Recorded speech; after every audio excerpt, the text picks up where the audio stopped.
3000. What is doing? My name's Maloney. This is the 3000 podcast. I'm joined today by two individuals. For the first time in my own studio, I've got two guests at the same time. So I welcome Eloquor and 7-6 to the studio. Thanks for coming, fellas. Thanks, Maloney, for having us, man. No, I apologise in advance to everybody. This is a new deal. 2 mics, two cameras, there's too much going on for me. It's working fine, man. No, it's good, man. We appreciate it. Yeah. Thank you. So making a space. with two guests, it's always a bit of an unusual one. I've only done it once before in my whole podcasting fucking journey. But what we'll try and do is maybe talk about each individual. We'll talk about each of you, your own journeys, and then sort of how you came together, and then kind of how you got to the point of working together. Does that sound good? Sounds good. Cool. Okay, cool. So, Donnie, do you want to kick us off? Whereabouts did you grow up? Yeah. So I grew up in Richmond, in Melbourne, and then my parents had a Hungarian restaurant in Chapel Street, and then my grandma lived at the Paran Flats. There you go. So that sort of Richmond, Paran area, and then Mum moved to St Kilda. So that's where I grew up. Is Yeah. that the place on Union Street there? No, it's a Hungarian place. It was called Cafe Utopia. They called it that, but it was a Hungarian restaurant. Mum and Dad in there, my grandma in there, and then they had me working there after school. Wow. Yeah, that was good. It was, As a good sort of entry into Chapel Street culture?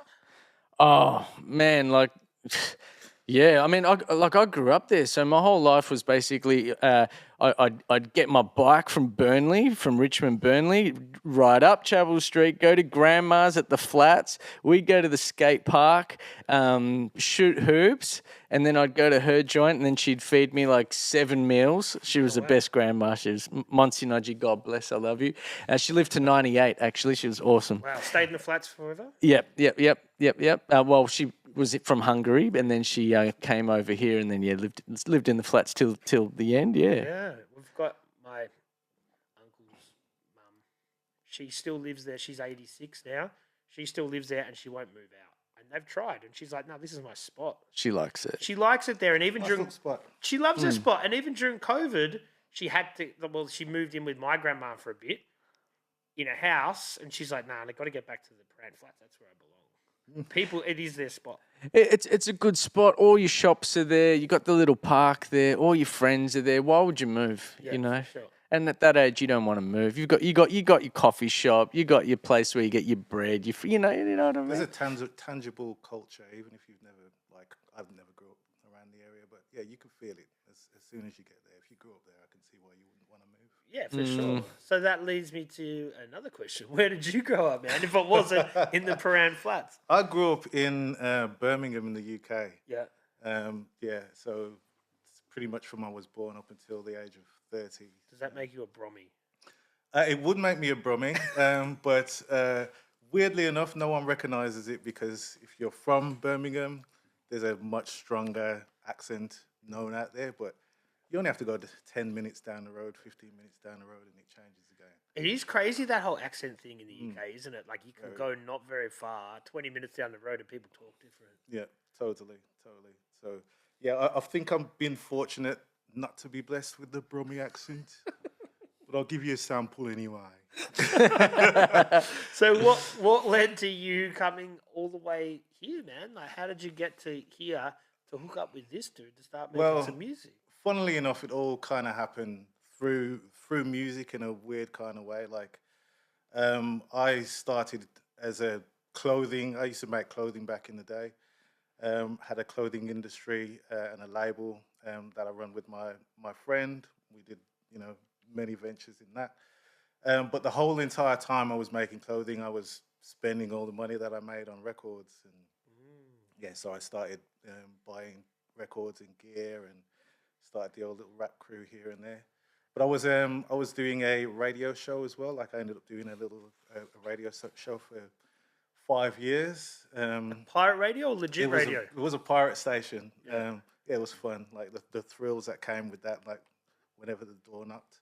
But anyway, one day the door knocked and without the studio manager telling me, he had made an arrangement for another DJ to come and sit in on my show. So we, thinking, are we getting raided?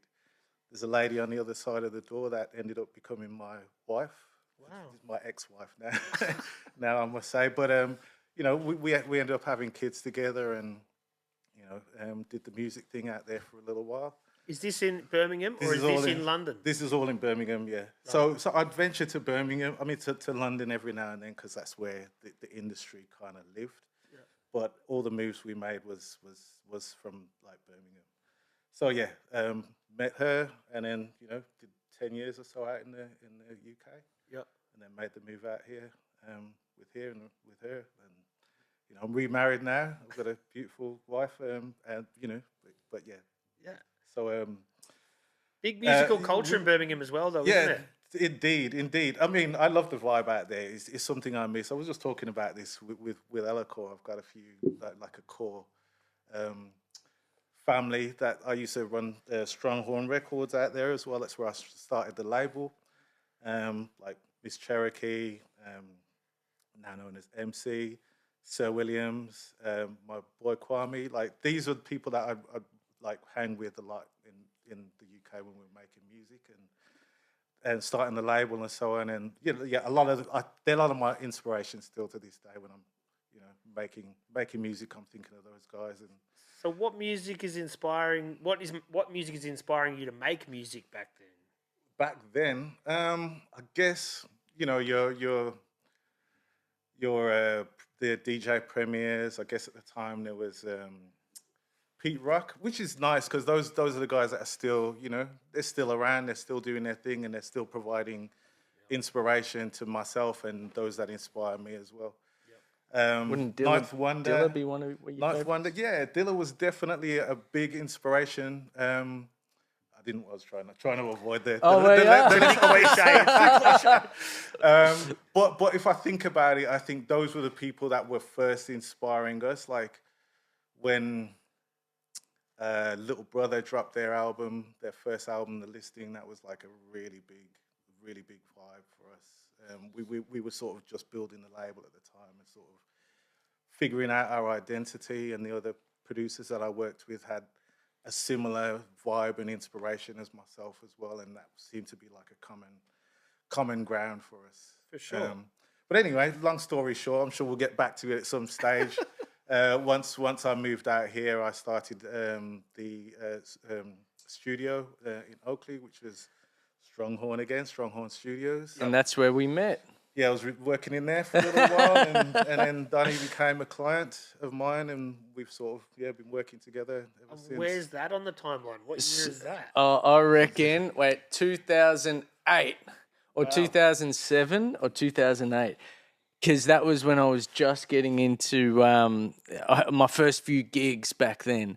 And a guy called Swanee was putting on shows in Frankston. I remember Swanee. End of the line, Swanee. Yeah, Swanee Cannon. From Swanee? From Tenfold. From Tenfold, exactly. Shawnee's a good mate of mine. Sean, he was a singer, right? He did the hooks. Rapping, and Rallick, who was on like a couple of weeks ago, he was doing cuts for him as well. We've toured with all of those guys. Yeah. So Shawnee lived in St Kilda East near me for a bit. Then he lived down. We hung out a lot. Right. He's down this way now too. Is he still making music? He makes music still. He still raps, but he plays us some songs that are pretty amazing, man. Where he'll sing, he'll rap. He'll do all the production. Yeah. He'll play the keys, and he's also making tech house music as well. Yeah, sick. He's a low-key friend of mine as well. So we haven't touched base for a little while, but he's always in touch on the socials and shouting out and letting his presence be known. So he came in. What's up for us. Yeah, oh man, yeah, he's down here and he comes to my place a bit. He came and sat over on the couch there when I did the Rallick episode. It was good to hang out with him. Shawnee's a good guy. But yeah, sorry, Swanee. Yes, I do know Swanee. As well. Yeah, there you go. So Swanee, that's right. Swanee got me on a gig through a guy called Strike One. Yes. I don't know if you know Aaron. Yeah, I don't know him, but I know the name. Striker. So Striker said, "Oh, Don, do you want to come down and meet Swanee? He's doing some pretty good shows." And I went down there, and then I met Swanee. Swanee's like, "Oh, you want a gig, do you?" And I'm like, "Yeah." He goes, "All right, I'll give you 3 tracks at the next show." I'm like, all right, and you're first up. And I'm like, fine. You know, this was like 2007 or whatever. And then I did my 3 tracks, and then he was like, man, that was pretty cool. He goes, you should be on our album. We're putting out an end of the line album. You should come and record a track for the album. I'm So like, you're just doing solo Eloquor stuff? just solo Eloquor stuff. Yeah. That was like I was on my first EP, the Granny Said EP, about my grandma from the flats. Anyway, so that was my first EP, and then Swanee's like, "Oh, come and do a track for the end of the line," and I'm like, "All right," because we're in Oakley at a guy called 7/6's Stronghorn, and that's how we met. And then I rocked up at Seven Studio, and that was the first time I went to a proper studio. And So you had a legit studio back then? As legit as I could make it with the money I had. But it was awesome, man. Yeah, Come on. I still hear stories from people. I was just talking about this with a friend the other day. Like, for a lot of people, it was their first studio experience. Yeah. For That's them, cool. For them, it's big enough, and you know, to paint that picture in their mind, that'll last forever. So Yeah. I'm grateful to be. Did Swanee build some of that with you? Did he do the door or the I panels? had an extension done that he helped me with. That's right. Is he a builder, is he? He was wasn't he a builder? or Did a something? good enough job for me at the time. Yeah, he definitely proved himself in that sense. But yeah, I think so. Yeah, I think he was building at the time. Yeah. So Swanee got me on, and that's where I met Seven, and then I brought my own track I produced. Seven actually made it sound good. And I'm watching him like, what's he doing? And he's like, you know, getting all the levels right. And I took the song home. I listened to it. I'm like, oh my God, I actually sound pretty good. I was recording on a shitty thing at home, you know, like a crappy little sound card and a shitty mic, an old Behringer and a crappy Mac, and you know, and then went to the studio, and then from there I was like, I want to do an EP, and then Seven's like, all right, well, you know, book it in. And then we started from there, and then he helped me release my first EP in 2008, and then it went from there. Sorry, 2008's a funny time for releasing because the way people are consuming music's changing a lot then, you know what I mean? Man, you could still sell CDs back then. Yeah, and people do now, but it was, You I could would say around that time, though, there felt like a lot of promise.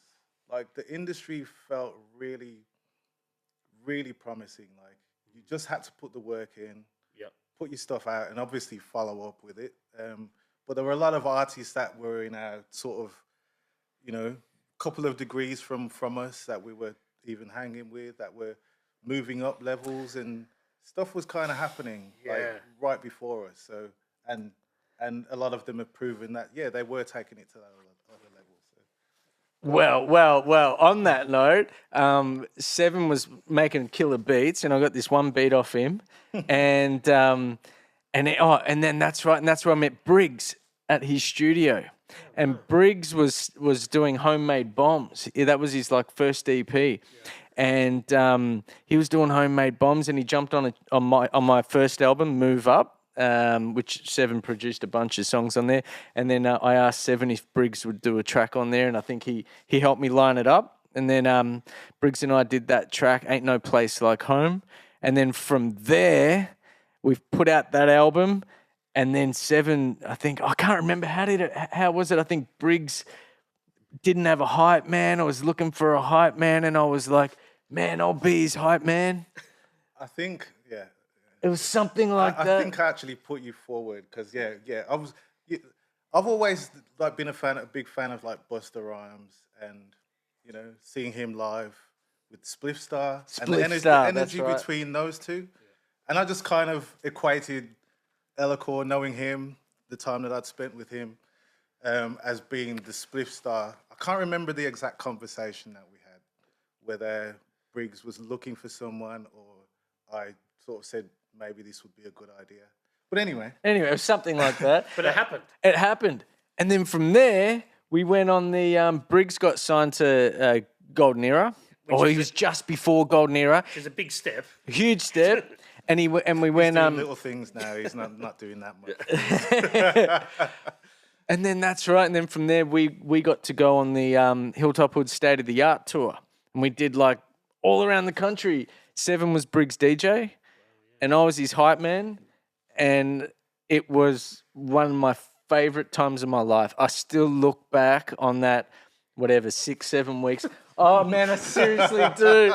I seriously do. It was like one of the best times. I love that so much, Seven. I'm still sorry. I'm sorry. It was so good. It was fun. It was fun times. For sure. And when you say that at that time the scene had a lot of promise, it definitely did. The Hilltop Hoods have obviously done their thing. That was probably like their 5th album or something. Yeah. Right? But they were huge. It was on the radio.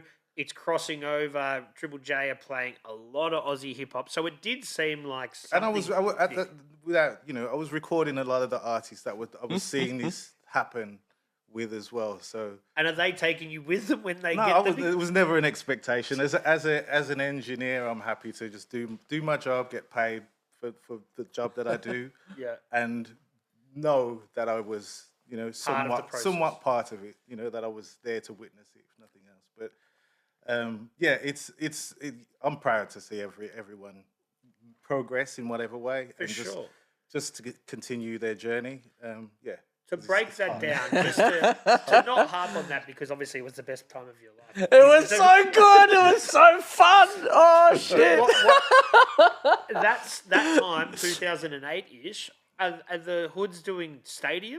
Oh, that might have been 2010, I think, by that stage. So where are you playing at Melbourne? Are you playing Rod Laver, or are you doing No, we did the old Metro. No. It was Festival Hall. 5,000 people run, and that stage is huge.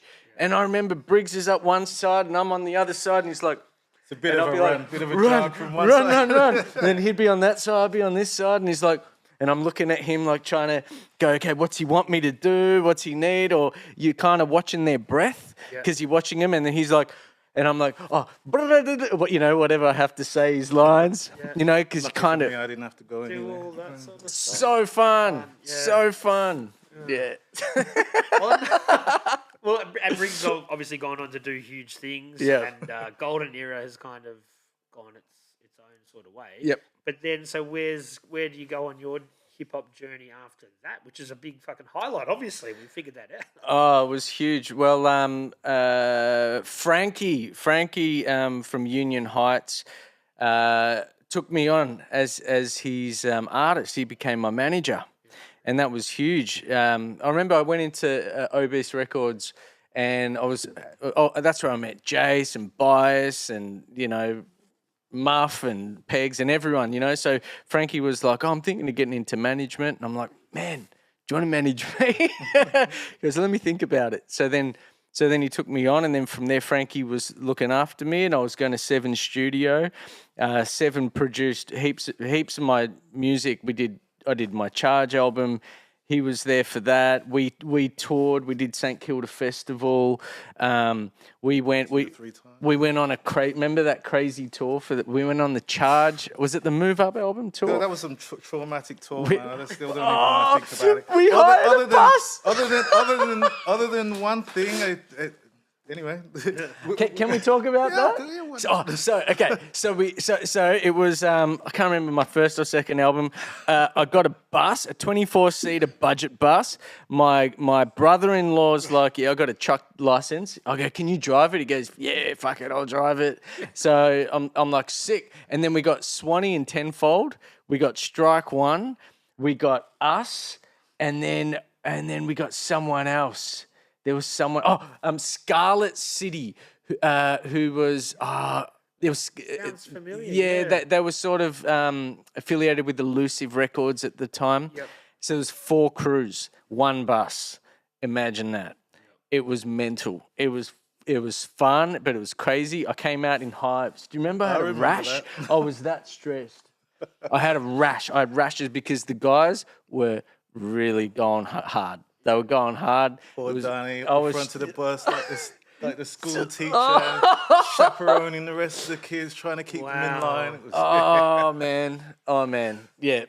Anyway, that was nuts. And then we get to a show in Coffs Harbour. And can I say... Yeah. And in Coffs Harbour,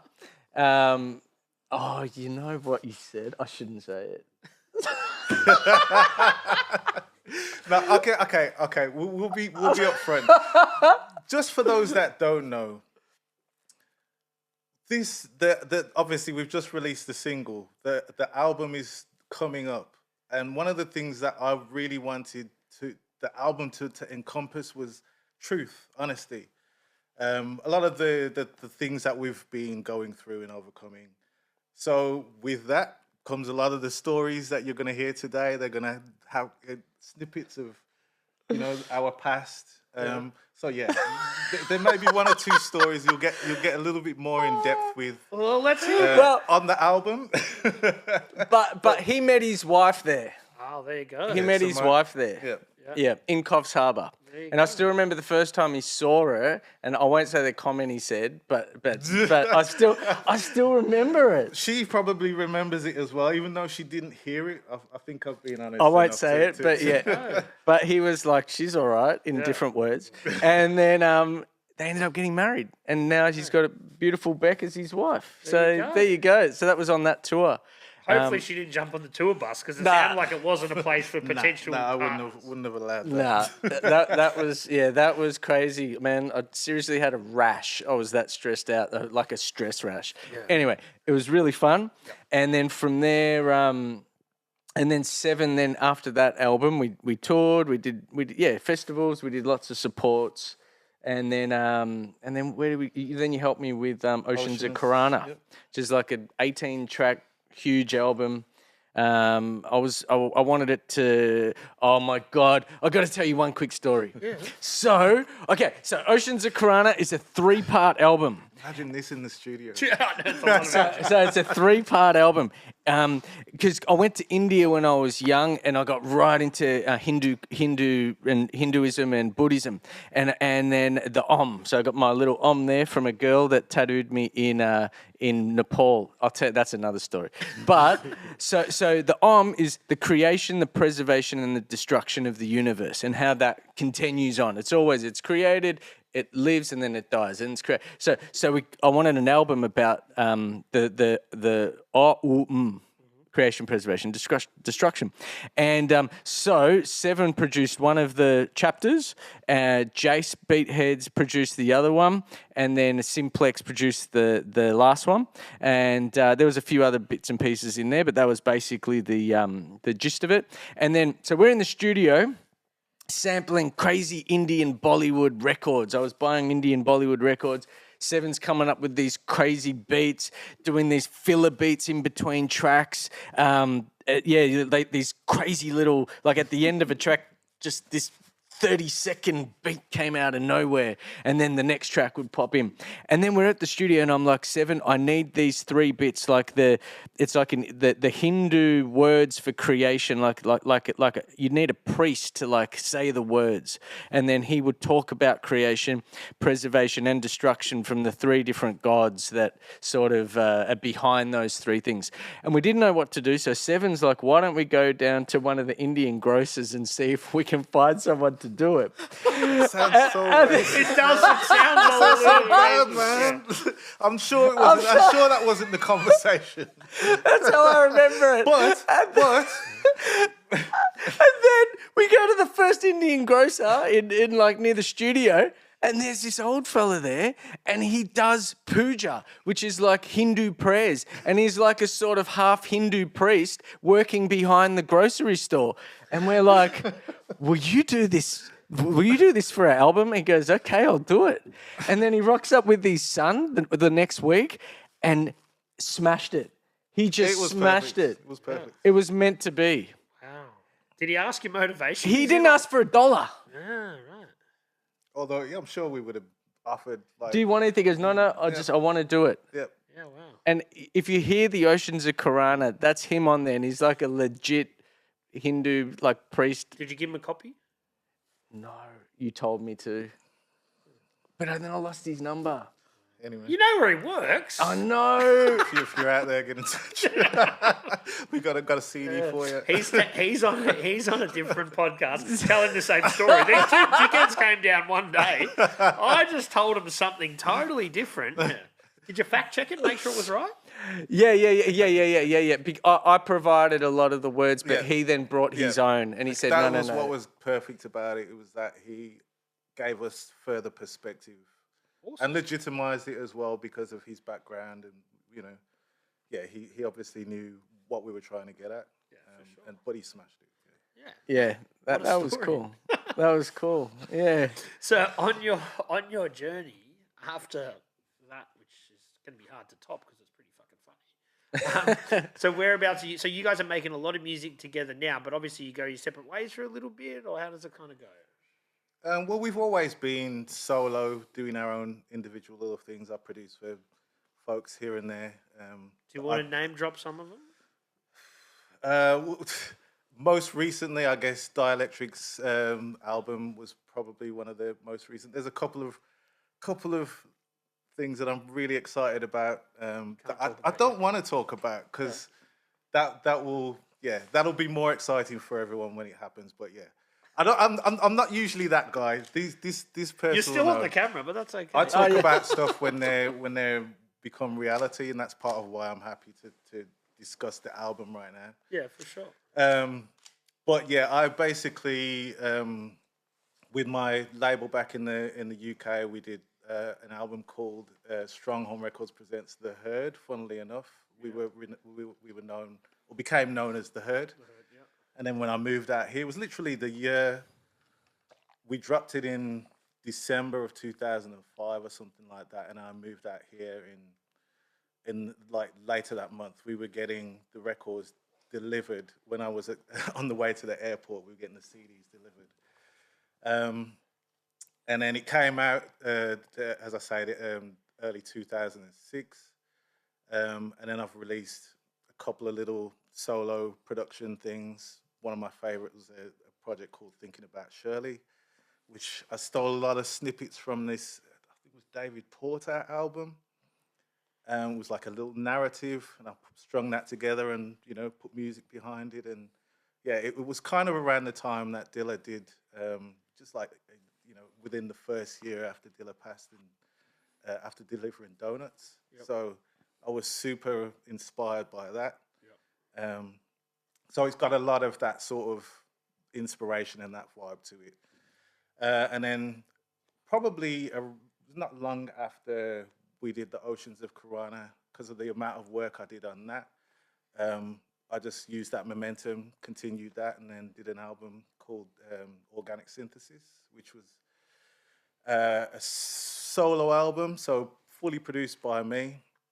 But 7/6 being 7/6, he doesn't want to do the what's been done before, which would have been a producer album. 7/6 produces. I just get a bunch of rappers on it that I don't really know, which no disrespect, but that's not how I work. I like to work closely with the artists, build a relationship and a vibe, and so I basically did that, which was like part instrumental, and then collaboration with singers and rappers. Because I've always got like when I produce, I've got this. I'm thinking about R&B tracks as well. I'm thinking about like your Crazy in Love with Beyonce, and what was the other one? A. Marie. One Thing. That's a hip hop beat. To me, those are hip hop beats. Yeah. With an R&B vocalist over the top to give it a different vibe. So I'm always sort of producing songs that could go either end of the spectrum. Not always, but those are my bags. They're flexible. Yeah. So I wanted to flex that muscle a little bit more because most of the production work that I'd done up until that point was sample-based. I'm a sample-based producer, or was up until that point. But decided I wanted to challenge myself. So no samples other than drum sounds, and everything was now played. So I'd search for sounds and, experiment with synthesizers and melodies and a bit of songwriting. Collaborated with a songwriter called Heat Child. Wrote a song called My Religion, which Jace Excel ended up voicing on one track. Ginger, who actually I brought into the studio first to collaborate on a song with Eloquor after she worked on a couple of songs with, was it with Pegs? But yeah, it was a couple of weird coincidences. Like we met Ginger in the nightclub one night after a show, and we talked, and then she ended up coming in like a week or two later for another session with Pegs, and then we ended up, continuing that conversation, and then I spoke to, we ended up working on a song with Eloquor. New day. And it was like, we need a singer for this. I'm like, Ginger would be perfect. She's got such a nice voice. Yep. Came in, Ginger was perfect. Yeah. So yeah, with that momentum and relationship that we started to build, I'm like, I want to continue working with her, because I've worked with singers who are like superstar level of quality voices, but their personality is trash. If I'm totally honest, and I've done songs that I don't want to listen to anymore because the vibe was stale in the studio that day. Whereas Ginger is always, it's always fresh. She's always coming to the table with ideas. She's open to ideas as well. And she's ready to give things a go, and it's always feels like a fun time at the end of the day. For sure. So she was an obvious invite. She, funnily enough, did a song that, because of how tight I hold things to my chest, I didn't even let her hear the beat until she came into the studio. 2 hours later, like, we had time still as well. She had written the song, performed it, the whole song, including, all your back ends and harmonies, and without changes, that's what was released on the album. Yeah, wow. So she was on maybe 3 or 4 songs. Jason XL was on a couple. You had Enfer on one of them. Enfer's verse is my favourite on that album. It's about being a superhero. Yeah. But once again, these are songs that, like, Enfer and I, we've known each other, we've bumped into each other in clubs and so on, and we've just had the mutual respect. So it's like, we've talked many times about doing work. This was a perfect opportunity.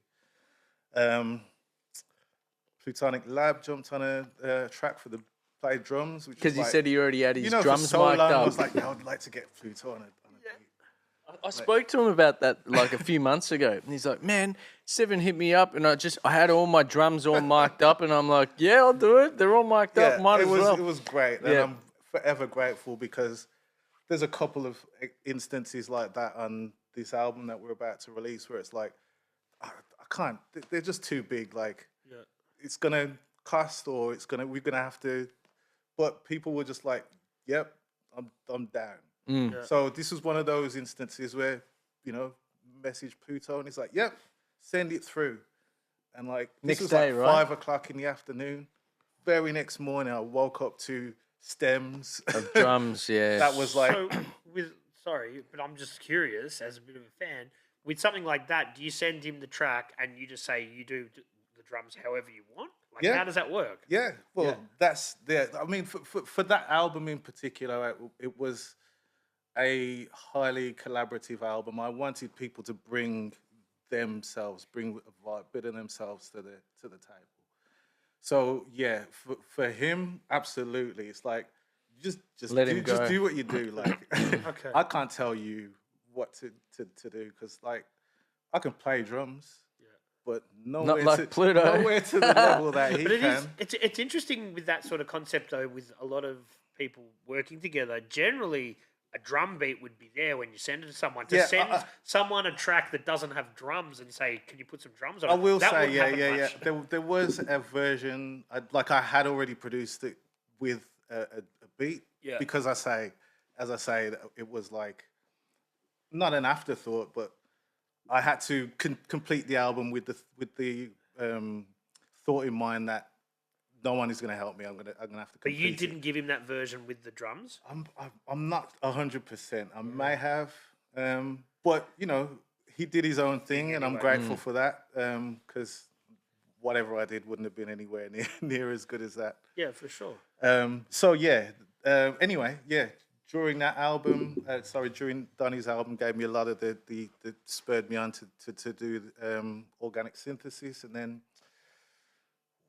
And you shot that cool clip on the motorbike when you were into Harleys. Yeah. Seven went through a Harley stage.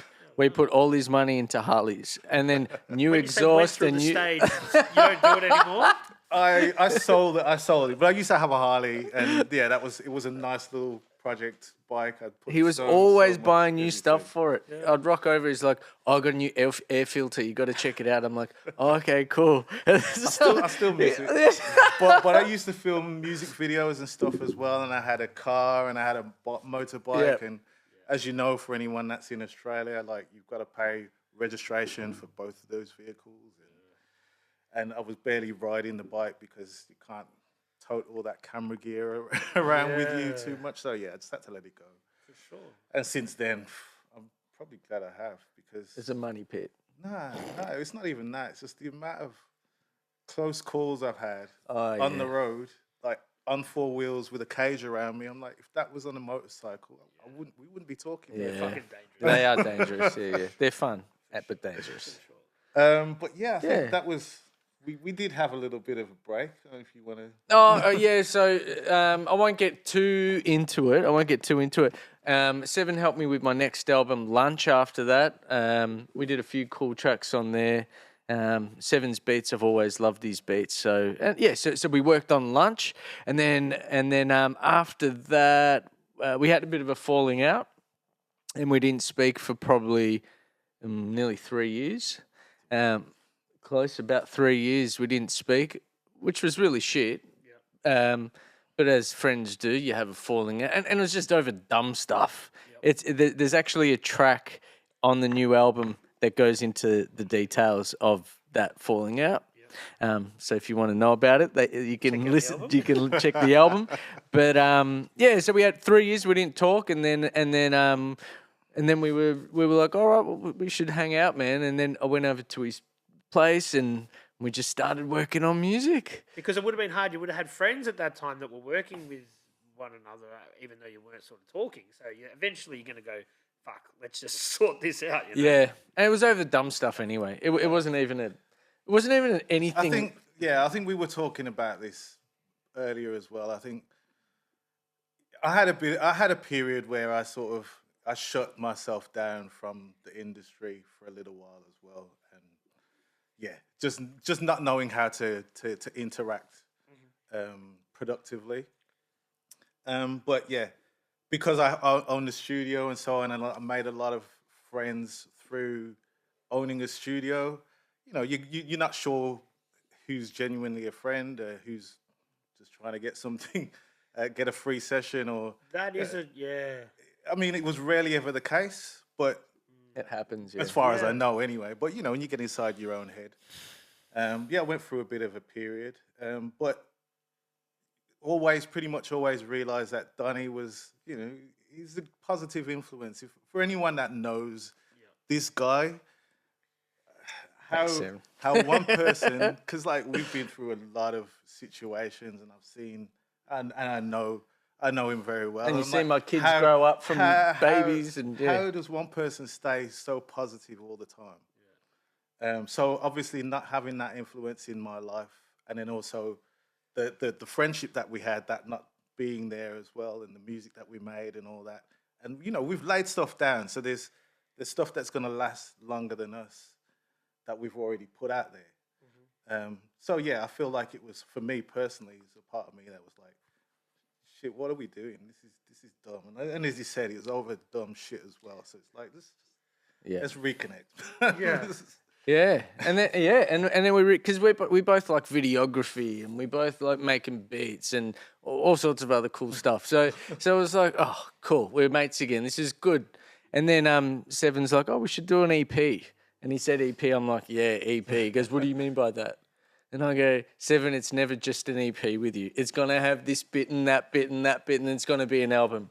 And he's like, oh, we'll see. And we made an album. Yeah. and all the other, all the trimmings. Yeah, with all the videography, obviously. Yeah. So, and yesterday we released the single, Fun and Games. Part 3. part 3 of the video clip, which is Seven's concept, which is something he's really good at. So break it down for people. They can obviously check out the single now, but it's come out in 3 parts. Three. Would you explain it? You can do a better job than me. So Seven doesn't do things simply.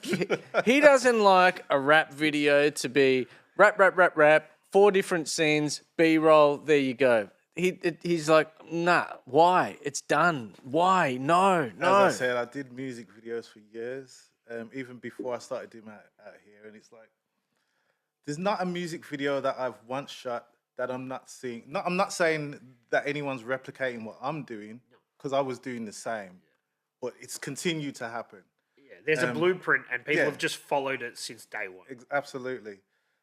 So I'm always like, what's going to be the what's different about it? What are we going to present? What's going to challenge me as well? I'm always for a challenge. Yeah. I want to learn something new during the process. So then he writes a full screenplay and sends me like a 6-7 page full screenplay of what we're going to film. 11 pages. There you go. Oh, no, 6 pages on double-sided. It was double-sided. So he goes, this is what we're going to film. I'm like, oh, my God. Because I'm more of a like, okay, this is achievable. This is really going to be hard for me, but this is achievable. Seven's like, no, we're going to do this.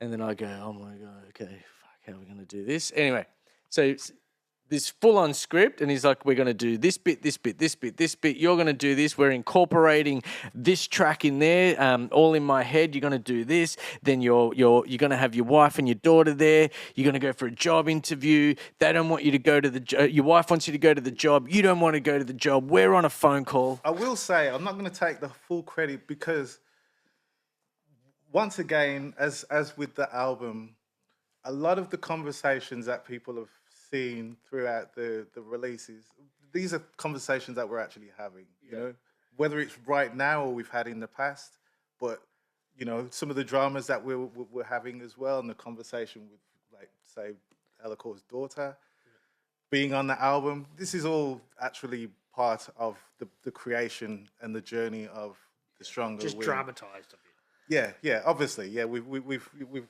know, spooked it up a little bit, but these are actual conversations that we've had.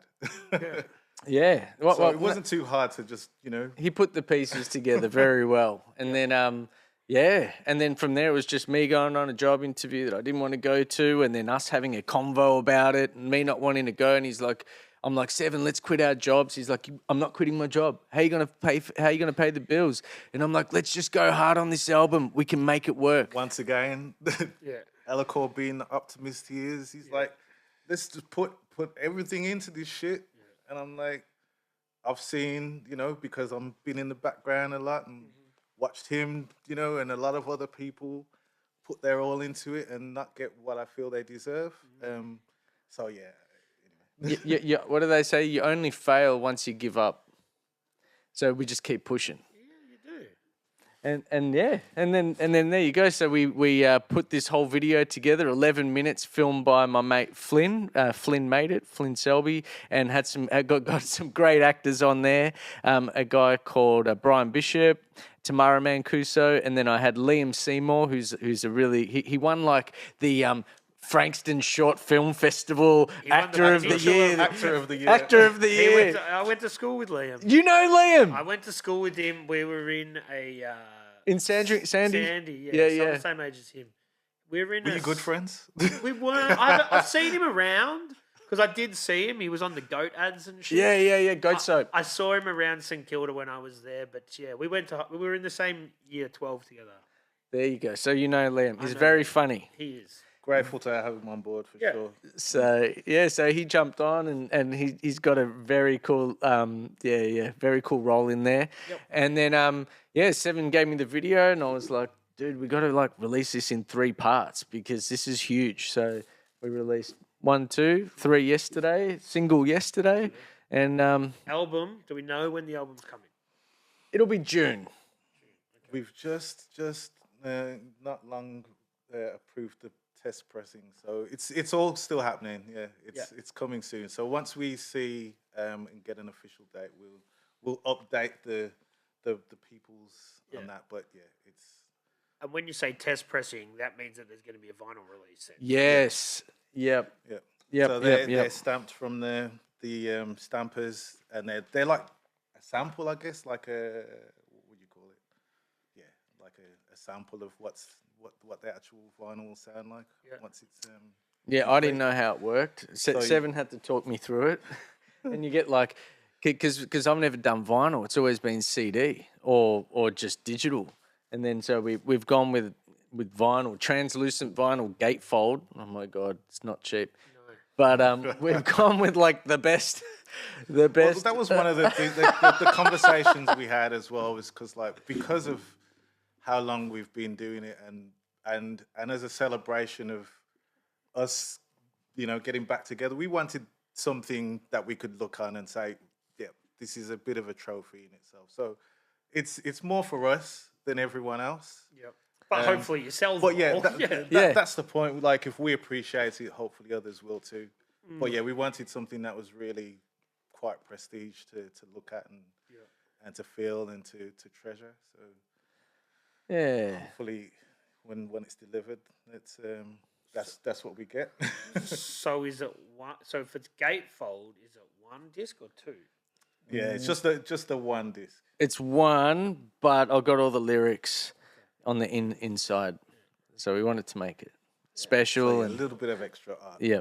Inside. Well, speaking of art, do you want to shout out anyone who's done the art? Andrew Boyle worked with 7/6 on the front cover, and he's an old mate of mine. He's a New York photographer, and we went to school together, and he's smashing it over in New York, and he comes over once a year, and he said, yeah, man, I'll help you with the artwork. I'll get it started, and he got it to a cool point, and then for that help, and then yeah. Seven sort of took it from there because he designs and does videos and produces and does You it did all. all the graphic design for that stuff. Yeah, from a point. Yeah, I mean, because up until that stage, we'd basically thrown our work to 2 or 3 other artists, and me being the fuss pot that I am, and this guy can be a bit fussy as well. We turned down quite a lot, so we're happy that Andrew kind of stepped up and was like, "I'll help you." Got it to a point. As soon as I saw it was, going into a direction we were all happy with. Yeah. But just literally because of I'm so fussy, and because of the time slot that we needed to get things done, I sort of, all right, let me take it. Yeah. So speaking of you both being particular, has it been a good working relationship? Obviously, there's going to be times where you have creative differences and that sort of thing. Well, there was one beat that Seven made, which was really cool. And I wrote a song to it, and when I finished it, his face, like, because in the studio, you're behind the glass, and his face was like, Not feeling it. not feeling it, and I'm like, oh man, I've For worked hard on anyone that. that's ever worked with me, and he will know as well, and I think that's probably why there wasn't really an issue. I'm sure you were kind of expecting it to a certain degree. Yeah. I would like to say that my opinion is rooted in your wishes as well. Like, I want the best for you. I want you to come out to shine Yep. the best way possible. So I kind of think you could do better. And I still feel as though that song still has a possibility of another life, as along with the other songs. It's a great beat. And then I went back and wrote for a week. Oh, and it still didn't make the album. And I wrote a really, I'm not going to go into it, vulnerable track. Right, okay. Really vulnerable. And I was nervous to show him. That's how vulnerable. I've rapped made so many tracks together. I was nervous to show him because I'm like, this is really vulnerable. Anyway, so he's like, all right, go on then. And I rapped it, and he's like,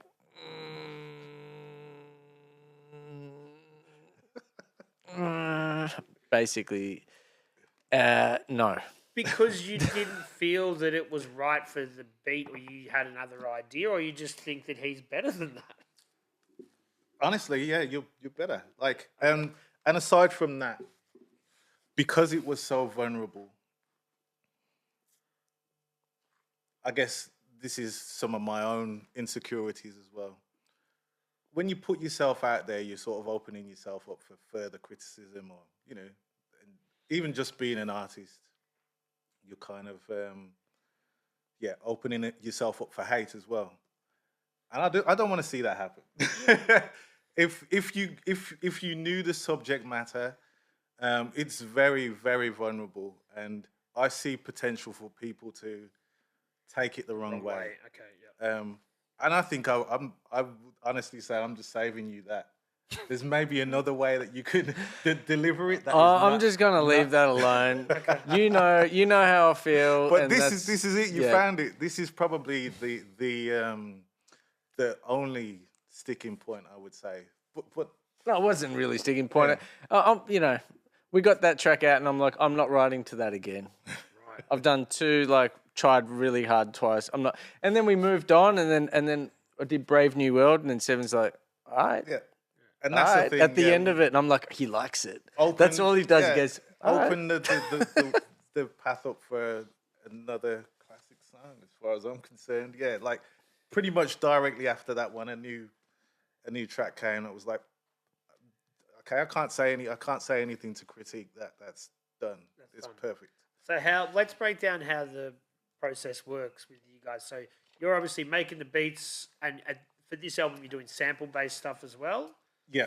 Yeah. So it's more because since organic synthesis and being inspired by my sons, who both play instruments very well. Like my youngest son, Cameron, he's a pianist. I can't put it any other way. He probably wouldn't tell you that, but I call him a pianist because he's very dexterous. Yeah. And watching him, it's like, yeah, okay, I want to be that good. You can hear music in another room, and it sounds really calming and relaxing, and then you turn around and it's your kid. It's amazing. Playing on the piano. So I was inspired heavily by that, and although I've been producing for well over 2 decades, I've pretty much done it all by programming. There's sampling, so I use an MPC for most of my production. And I've always had a keyboard. It was probably one of the first bits of gear that I bought, was a really expensive Roland keyboard back in the day. And called a friend around to show me how do you play keys? I want to learn these things. And he showed me a couple of things, and my brain, I just remember, my brain's like, dude, nah, you ain't got the patience for that, because learning chords, and for anyone that's on the outside looking in, it's just like everything's just moving around, and I kind of remember feeling that. So what's this chord? And it's like, so when you're playing that, how comes it's not the same? It looks different, and it just felt like too much. Yeah. But long story long, through watching my kids and after many years of producing the hard and long way, I've learned to play the keys. Bought myself a piano. Taught you. Yeah, 100%. All the tips and a lot of the inspiration as well to learn by myself.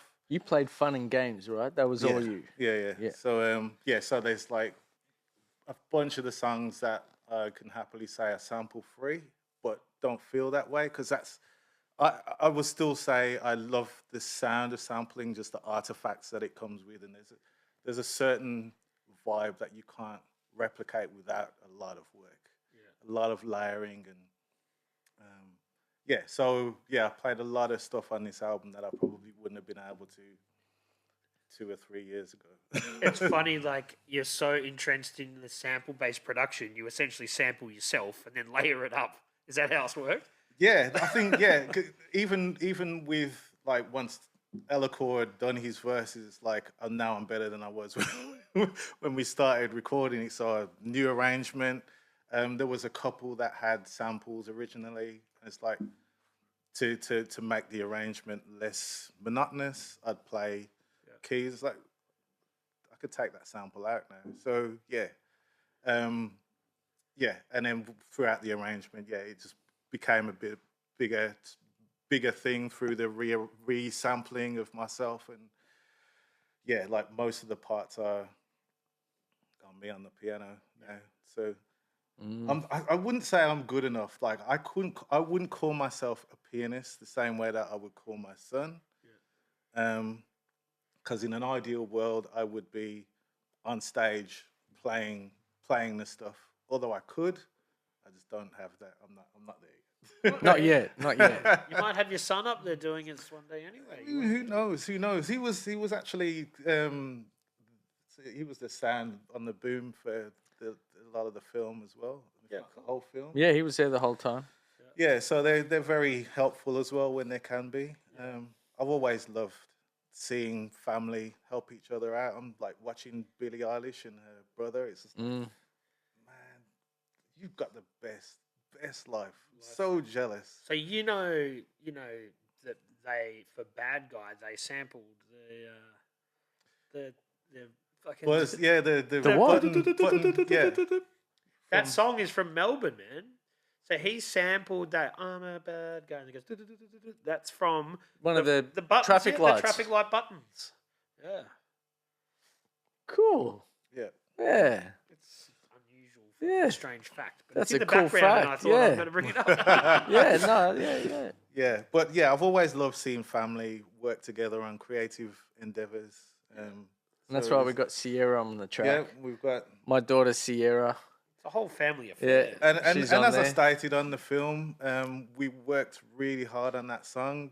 There was a period where she was very frustrated with us both and couldn't see why it needed all that She's work. 16 and likes music a certain way. And we like it a different way.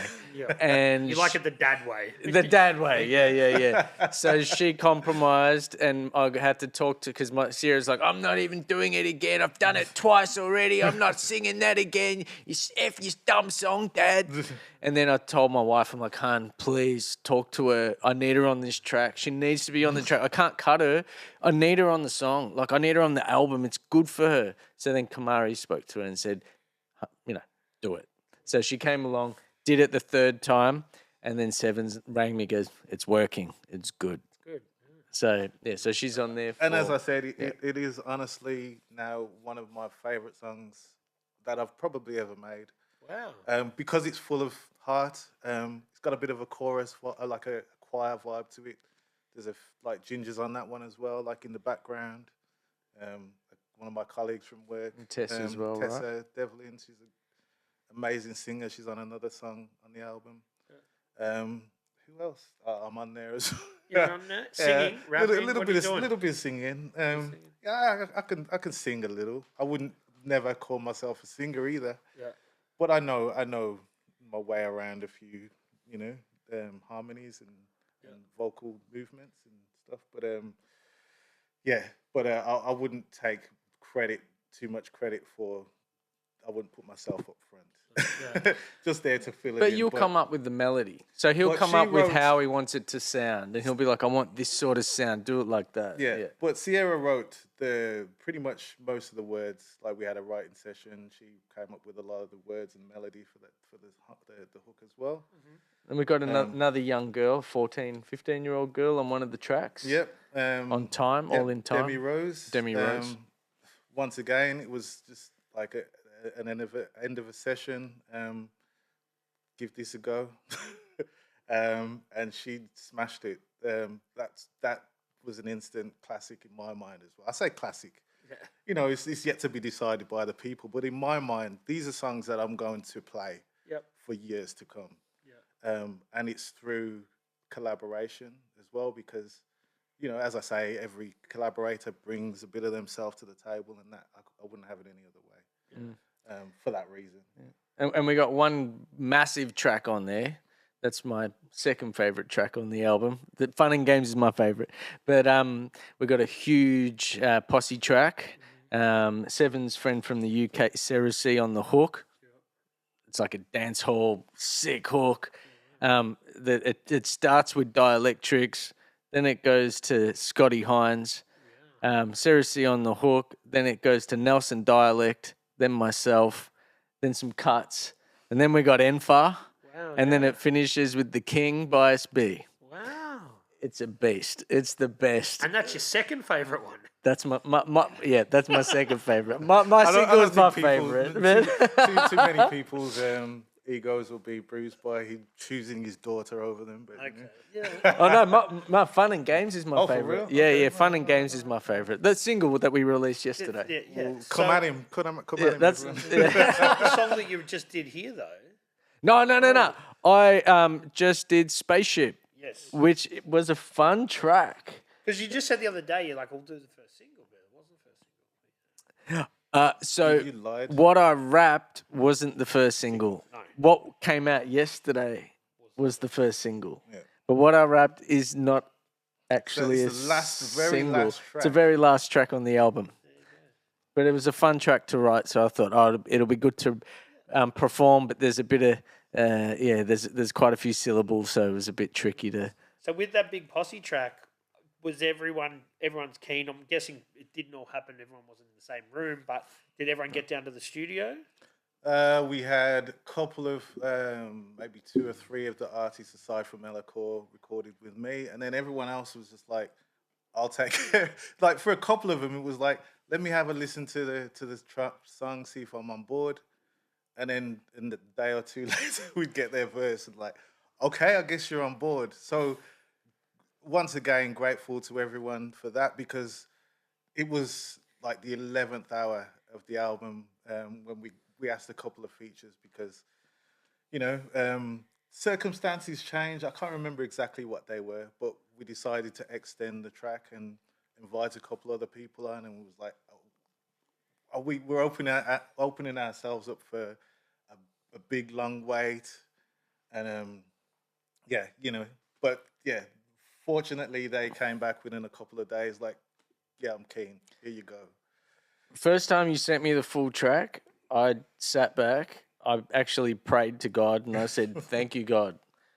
That is incredible." I couldn't believe that I was on a track with that many good rappers. Yeah, I'm the shittest rapper on the track. Have they heard? It's have that they heard good. it? The other rappers on there. Yeah.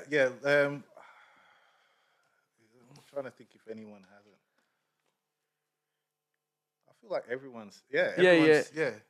I think they've all heard it. Because of how it came together, there was like one verse flying around on a beat for a couple of weeks. Yeah. That I think 2 or 3 of the rappers only heard. Yeah. And then as things further developed, we got a chorus, and so we threw that around again. We had to make sure that everyone was happy with what we had done with it. Because obviously some of it was prior to arrangement and mixing and those sorts of things. So yeah. And the beat's crazy, so cool. Can you play it for me afterwards? Yeah, oh yeah, we can 100%. play it for I you. brought Yeah. the test pressings with me. So. Oh yeah, there you go.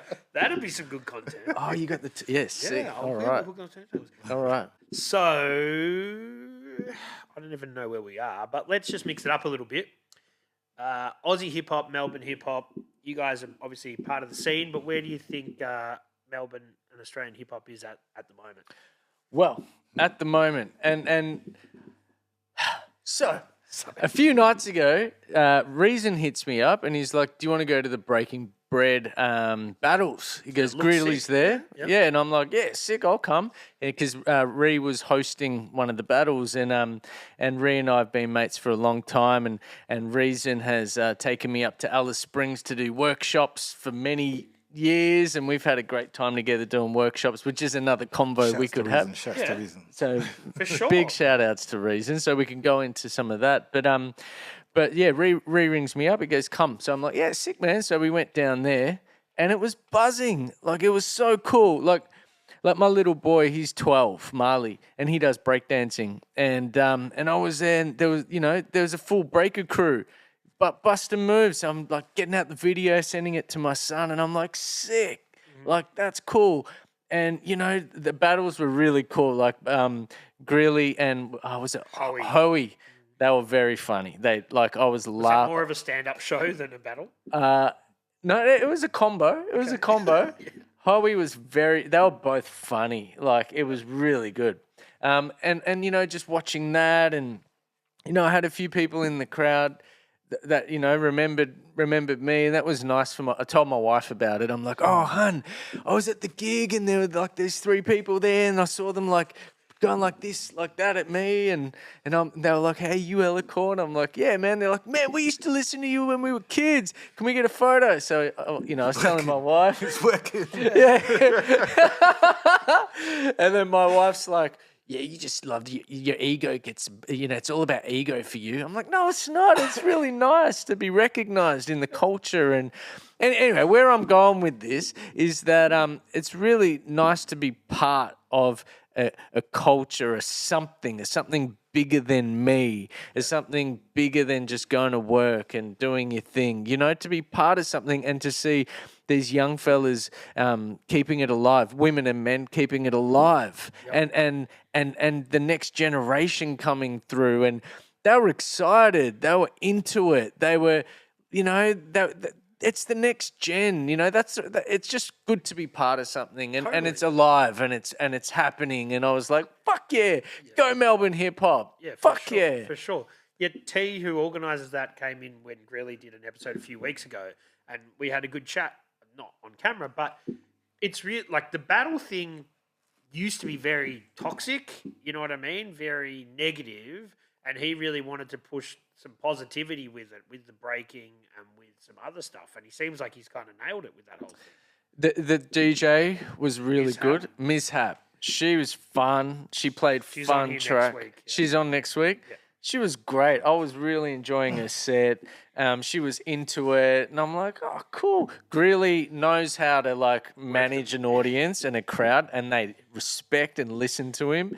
So he really like he's really good. And yeah, just to have all these, Braden Fun Films, who's really cool.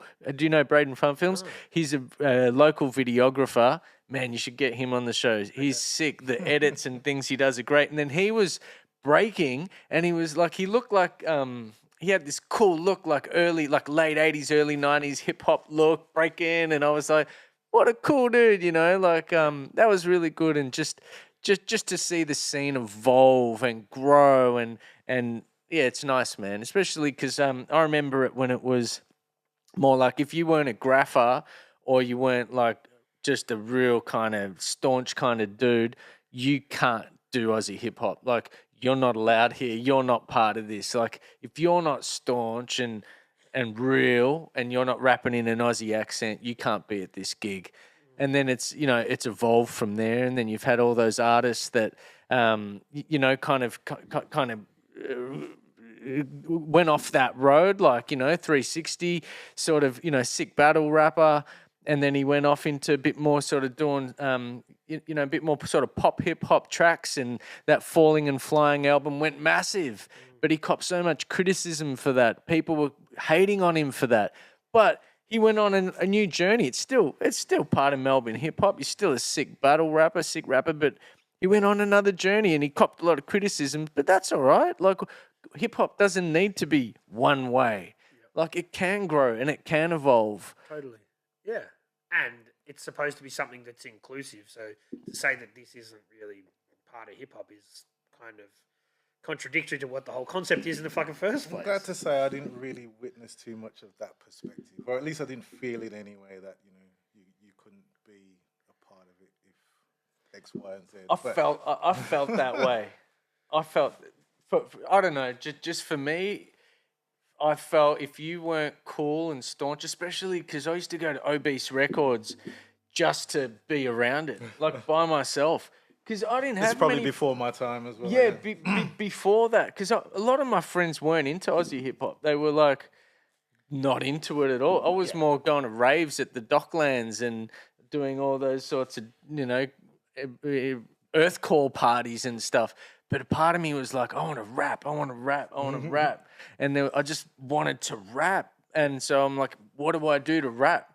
I'm going to hang out at Obese Records. I'm just going to kind of stand around. But it was it was kind of, Brad Strutt worked there, Bias worked there, Pegs worked there. It was a pretty staunch kind of like, there you go, mate. Yeah, it was like the guys who are on the CD covers are working behind the counter. Yes. So it's kind of intimidating in that perspective. Yeah. Oh, totally intimidating, and I knew Jace Jace had just dropped the connection, the first one, and I'm like, oh, fuck, that's Jace. And I remember Frank was there and Jace, and I go to Frank, I'm like, Frank, do you know anyone that could sell me some beats for an album? He goes, yeah, well, Were you this guy. saying that within earshot of Jace? Yeah, within earshot of Jace. And he was like, well, Jace makes beats. And I knew it was Jace, but I was too embarrassed to ask him. And he's like, yeah, okay, I'll give you a beat reel. And then, yeah, that's how I got to know Jace. And, yeah, man, and then from there, that I guess that's what you got to do. You got to go. I used to go to gigs by myself, like whatever hip hop gig there was, because as I said, my friends were more into psytrance and that sort of thing. Yeah. So I was like, I'll just get in the fucking car and I'm going to drive to Frankston. There's a gig, or I'll drive to the Fitzroy or Brunswick, wherever there was a gig. I'd go by myself. Yeah, but then you meet a community. And then you find a community, then you find people, and you might chat with one dude, and they're like, okay, and then you go to another one, you're like, oh, I've met you before, hey, how you going, man? Yeah. And then you build it. It builds from there, but you got to be in it. You go to the, you go to the studio, you go to the gigs, you go to the shops. Something that the kids these days have lost a little bit. Not to sound like an old dude, but people aren't, well, obviously with the breaking bread, kids are going, but... Yep. Now people are trying to do things and send each other, verses online and do all that stuff. There's less reason to leave your house now. Exactly. Whereas when I started making music, it was probably a little bit before that, but it's similar. You had to go to the studio, you had to go to the gig. If you wanted to make any move in the industry, for me, it was, all right, you got to go to London. Got to get on a coach or if you don't drive yourself, you get together a crew. We're going to London. We're going to go and do some, marketing or networking or whatever it is. So, yeah, obviously I don't want to get too, in or down about social networks, but you don't need any of that now. Most of the industry exists online. You create your song in your bedroom, you upload it in your bedroom, and you listen to its release in your bedroom. Yeah. We used to wait for the radio to play your song. And, Oh, man. Oh, my first EP, I remember standing outside Revolver waiting for one gig to finish and wait for the dudes to come out and just give them copies of my CDs. That's how I met Bigfoot. Bigfoot walk. I'm like, oh my God, it's Bigfoot. And Bigfoot walks out and goes, how you going, mate? I'm like, good, man. I just want to give you my CD just to listen to. He goes, all right, mate. Yeah, cool. And I'm like, fuck yeah, Did you listen to it? I don't know. But I got to do a track with Bigfoot and Bias on one of Bias's albums. We did a track together about suicide. It was a deep track. It was fantastic. So, but yeah, that's what you used to have to do. You go out and you stickers. It's like dating, I guess, to a certain degree. A lot of people are probably like, oh, is this how you can make the comparison? But, you had to go out and do the do. You go out and you meet someone and you get to know them. And now it's all in the, in the comfort of your bedroom. On your phone. Yeah. And so you're missing out on a great deal of the experience and the culture, but not actually getting amongst it. Yeah. So I wasn't there, but just hearing Eloquor talk about this venue the other day, it's like, oh, shit, man, I should have been there. Yeah. And they're already planning the next one. They're already planning the next one. Yeah, he did very well. Yeah. He did very well. I was like, fuck yeah, good work, man. I was stoked for him when I saw all the social stuff, because I'm like, I know how much it meant to him and how much effort he put into that stuff. And the months of planning and stuff as well. So it's good to see when that stuff comes off for someone, Oh, it's great. You want to see people succeed, especially when they put in a big effort and they believe in something. And you just don't know how much work someone puts into something. You don't. People don't know how much work we put into the 3-part 11-minute video clip. That was a lot of work, but and the rest. And the rest, and that's just one part of it. You create an album which takes 2 years. You're writing, you're forever thinking about it, and then you put all your resources and energy into that, and then you got to release the thing. And then you've got to get people to consume it, which is a hard part in anything. You want people, you want to get eyeballs, you want to sell your records, you want to get people to watch your shit. That's the hard part. Yeah. And ultimately, that's obviously that's why we make music as well. Like, you know, when I make a song and I'm hype about it, it's because now it's like I know it's done. I want people to hear it. Yeah. I'm excited because I want people to hear it and I want to hear their opinions and you know and see what it like brings out of them, whether it's motivation to make a song or to connect with someone or whatever, like depending on what the subject matter is. But yeah, ultimately for me, it's not about the money. It's just I want people to be able to acknowledge that they've heard something that I've left behind. Yeah, and that's it. And you can put your heart and soul into something, and then people don't really understand that. But if they consume it, they might find out, and that's the hardest part. Like you're giving CDs away, you know what I mean? Like we're all trying to get people to consume this stuff we make, and that is something we can create it. We can't make them consume it. No. That's the hard part. To make them actually put it on and press play. Yeah, you know, we've like music media now has got to the point where people aren't charging for it for the most part, but people are paying with their attention, and that's the hardest thing to win. Yeah, indeed. Yeah, but I think what we're doing to a certain degree as well, I'm accepting that and the industry and the way that it is, and you know that people's attention spans have shortened. I'm hoping that because I think I was talking to Frankie about this earlier at Union Heights, just like having that attention span to listen to music and to listen to an entire holistic album. Like we're trying to give you that experience again. That is our hope. Yeah. We haven't created a bunch of singles that we're gonna play for 30 seconds, you know, or you know, release as singles. We want people to enjoy the journey. So there is a bit of a spectrum for this album, and the first single, "Fun and Games," even though the subject matter is deep, it still sounds a little bit fun. So that's what I like about that song, the juxtaposition.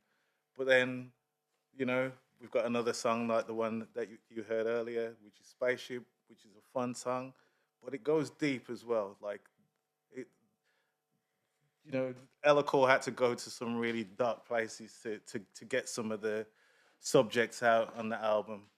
I don't even know how we got here. What were we talking about? We just talk- I don't know, but it was going good places. I was listening. No, I think we were talking about the state of hip hop and the scene, but then we kind of went into a different angle of like where we're at. But yeah, that's all right, man. It doesn't matter. Keep it organic. Yeah. I think basically trying to disregard the state of the industry as it is at the moment and just deliver an album that we feel, you know, we want to, you know, present. But I think most of all, it was a bit of honesty. But just ignoring all that other stuff. And even albums are something now that people are not used to consuming as much as they used to. And that's because everything's digital, obviously. But it's a sad time because a lot of people won't even make albums that are big artists, you know? Well, my daughter, she likes that Tyler chick, you know, make me sweat, make me harder. Yeah. You know that one? You know that one? I'm happy I can say I don't know. So she's like a South African pop singer with a Afrobeat sort of style, but and she's gorgeous. She's anyway. So my daughter's like, "Oh, Dad, I love that song," and then I'm like, "Yeah, it's actually a pretty good song," and she's like, "Dad." The other day, she's like, "Dad, I actually listened to the whole album. I love the whole album, like all of them. I've got to show you." And I was like, "You don't listen to full albums, do you? You just listen to singles." She's like, "Yeah." And I'm like, "You actually like?" I was quite pleased that she found an artist she liked, got the album, and went from one to the end and listened to it. It did used to be how it was, but we're old, right? And the thing is that I can't remember when it was. It was a doco or something that sort of broke down how music's been recorded, right? Mm-hmm. And albums have been around all of our lives, but it wasn't the way that they always were. And it was because that's how much music they could fit on a fucking record. Yep. That is why we consume albums. So we think it's normal. It's been normalized to us because that's what we grew up with. And then the records went to CDs, and then the CDs went to... So 28 tracks on a CD. Right, and that was because they could fit that onto there. So now, our album's dead because of the way people consume music. And I know that we're still the old people, you know what I mean? 100%. Yeah. You know? Yeah. I think it definitely has. And I've seen some of the documentaries that have stated that information. I've done some of the research. And I could see why it's the way that it is. But I think where I was going earlier, I think I'm just happy to be a part of making music, obviously, and to be part of what feels like the conversation with Frankie, like a renaissance of sorts. Mm-hmm. Like, you know, I was pretty close to one of them, but like Dielectric's album that was released towards the end of last year. Then you had 1-6 and Discourse. To me, that feels like, all right, people just keep them coming. Yeah. So when you're talking about breaking bread and the industry and people doing their thing, I'm just like, whatever, it's for the good of us all. Like, let's push it. Let's be a part of that, because it's the same waters we're going to be wading in down the line, and those that follow us as well. But I think I just wanted to be a part of that. I always have anyway. Like I'm always going to try to present albums that are more than just a listening experience for now. But I feel as though there are others that feel the same way. For sure. Yeah. So let's just keep it going. I think the record culture is definitely keeping the album culture alive. And like things like Record Store Day and kids buying records is keeping that whole thing going. I'm so happy to see that return. Because when I started Stronghorn back in the UK, I'm no good with dates, but it was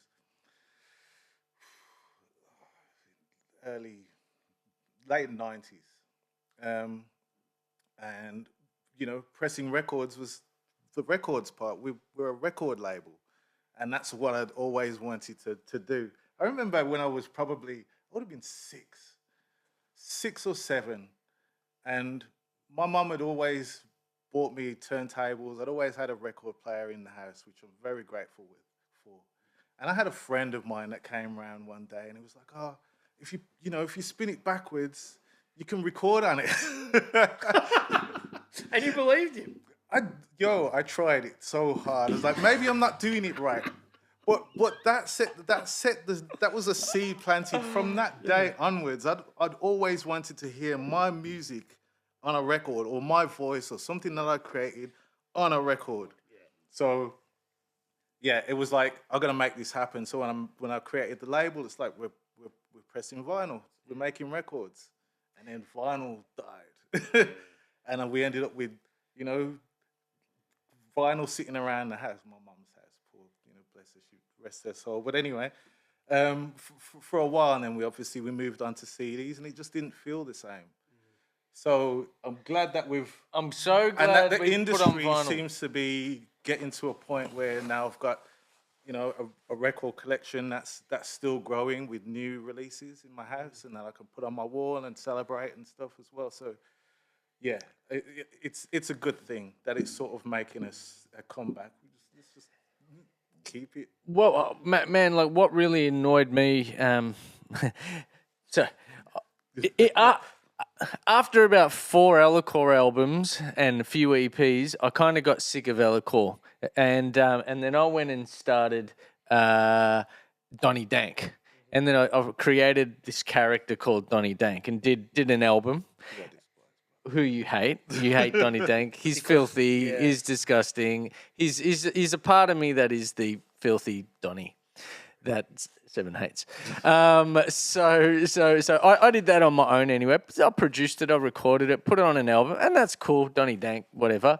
But then I started a crew with Jace Beatheads and Plyer. Mm-hmm. And we started a crew called Cerberus 3. Indeed. So I had this place in Caulfield, and I bought a Neumann mic and a really nice sound card. And so we recorded a full album, like 18-track album, and we released it digitally. No record, no CD, no tape, nothing.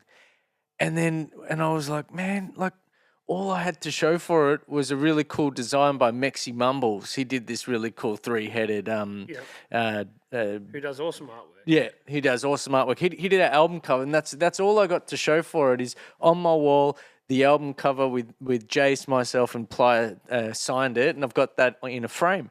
And then we did an EP, no record, no CD, just digital, and I got all that work, man, like 2-3 years of work. There's nothing there. There's nothing tangible. And if Jace doesn't want to upload it and he takes it off Spotify, it doesn't exist. So, that's why it's so nice that we've put out a record. We're putting out a record that's tangible. You can hold it. It looks sick. It's going to be translucent orange. Like, it's real. Anyway, there's my. I just had to get that out. I think it's definitely true. And as someone who likes to collect stuff and hold it, and I get it. I totally get it. And I think for any artist, they want to see their stuff on a record.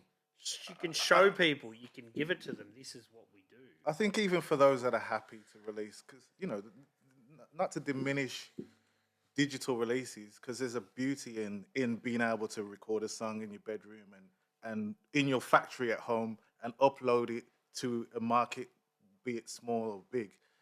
There's something beautiful about that. But I think that even those artists would feel that, I don't know, I'm speaking for a lot of people here, more validated if they had something tangible, had a physical product that they could say, there it is, there's my work.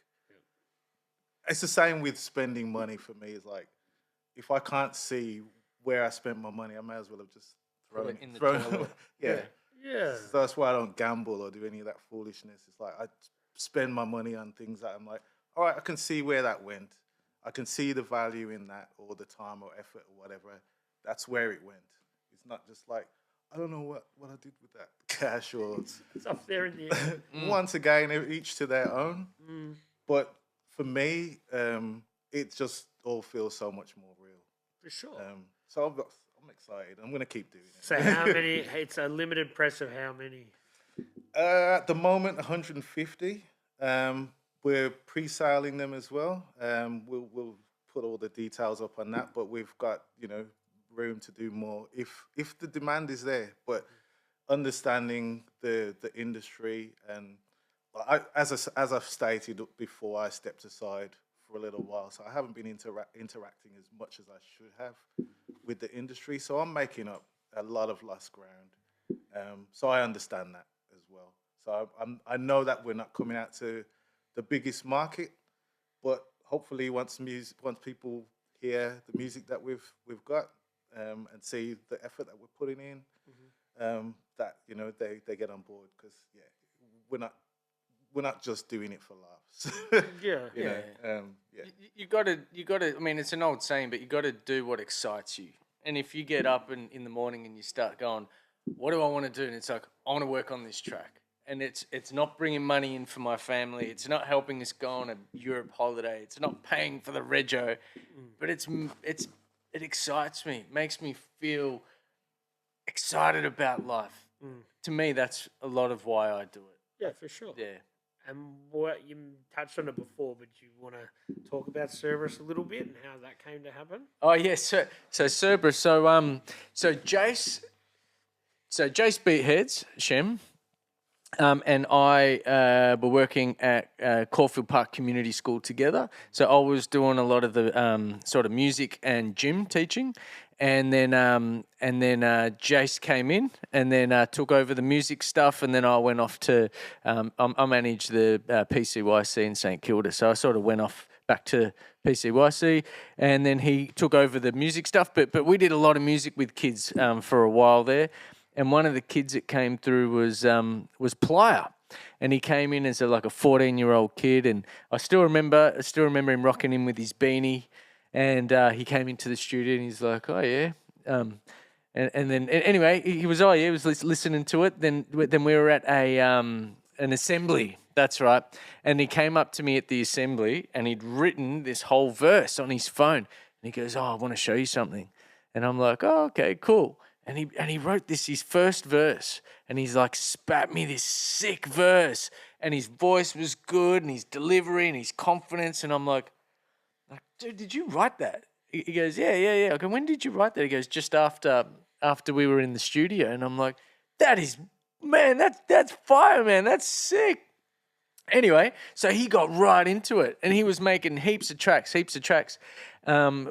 Jace at school, and then I hadn't seen him for a while because I went off to sort of work at PCYC, and then Retainer rings me up one day, and Retainer's like, "Oi, Donny, you want to be on the Melbourne Connection?" And I'm like, yeah, cool. He goes, "You got 2 days to write 8 bars. We're recording it like tomorrow." People. Yeah. How many dudes are on? There's 25, Yeah, 27, something like that. And he's like, "We're recording it in 2 days, and then the day after, we're doing a music video." And Retainer was right in his middle of his going hard, and he was with Carl Allison, just shooting everything, recording. He went real hard, he just totally immersed himself in it. And I'm like, yeah, sick. So I wrote my bars, and then we went to record 2 days later at Pyrex's house in Collingwood. And then I'm there about to record. In comes Plier and Jace. I'm like, "What are you guys doing here?" And they're like, "Man, we're doing the track. Dante's on the track." and then I'm on the track too, said Jace. I'm like, "You're rapping?" He goes, "Yeah, I'm gonna rap too." I'm like, "All right, cool." And then Dante and I, Plier, went out. He had a ciggy, I had a beer, and we were having a chat. And I'm like, "Man, we should create a crew. Like, Jace makes the beats, we'll rap on it, we'll create a crew." He goes, "Yeah." I'm like, "Yeah, let's do it." And then we did the Melbourne Connection, did that. That was sick. And then I had a studio in Caulfield at my house, and then they just started coming over every once a week, whatever. And then we just created Cerberus, and recorded, and did a few cool shows. Did a show up in Mount Hotham where we got the Rawthentic boys up, and we got Soul Bishop and Dom Cork, who were good mates of mine, up as well. Went up to Hotham with Cerberus 3, did a snow show up there. I went to bed. A few of the boys stole someone's meat tray and cooked all their meat. Allegedly. and then it went. Oh my God. Anyway, we got banned from that venue, and that lodge, so we weren't allowed there anymore. But that was fun. And then and then we went on to do another EP. And then I moved out of the Caulfield house. Jace moved out further. Dante moved out to like Coburg, and then we just stopped kind of recording. It was convenient. We all sort of lived close, and did an album and an EP, and then everyone moved away, and I lost my studio. And then COVID came. That's right. Oh man, we rescheduled our launch 3 times at Laundry, and then finally got it just in one of the COVID breaks.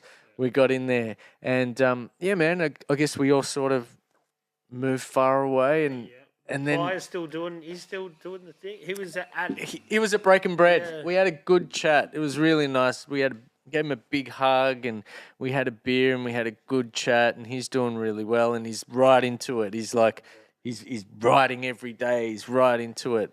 He's a very talented writer.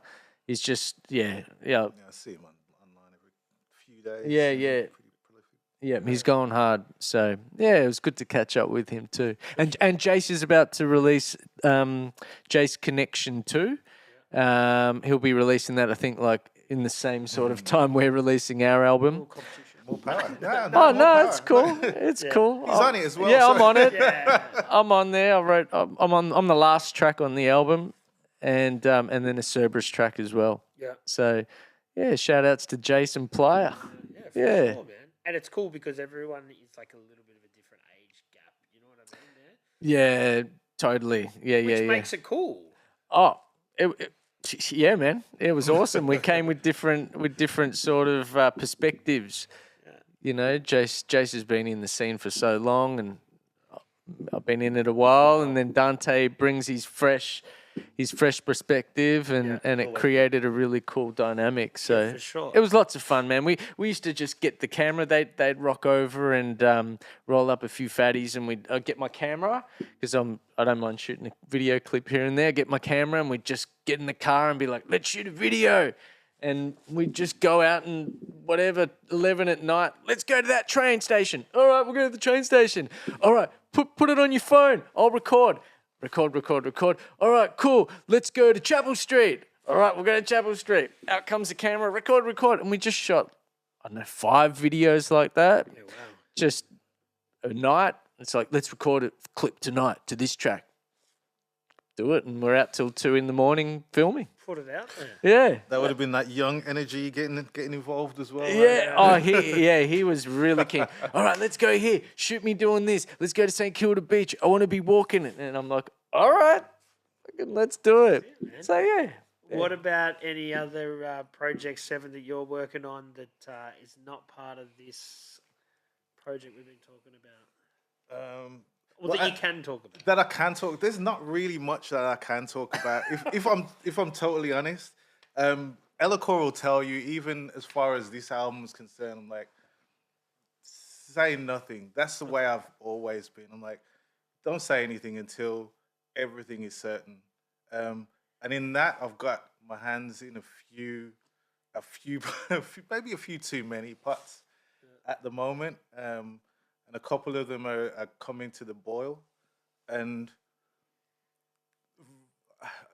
I'm so excited about some of them. I want to say something, but I have to keep it to myself. But let's just say, once this album's done, you're gonna hear more from Eloquor and myself. That's ongoing stuff that we're talking about.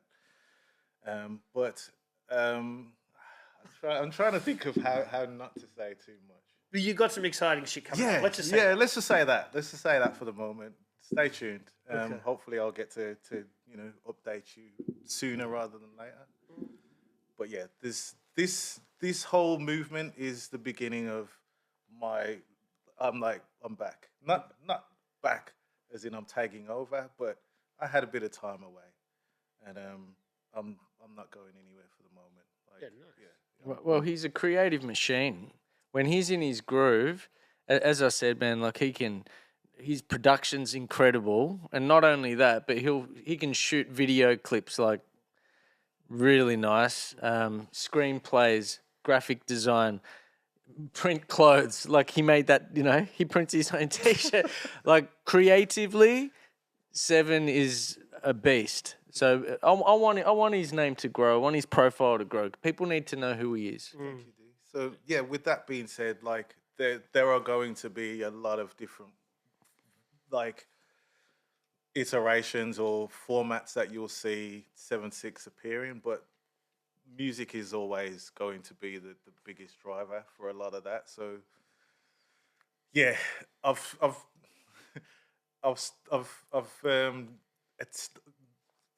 started a new little project, a new endeavor, creative endeavor, and just to see if I could do it.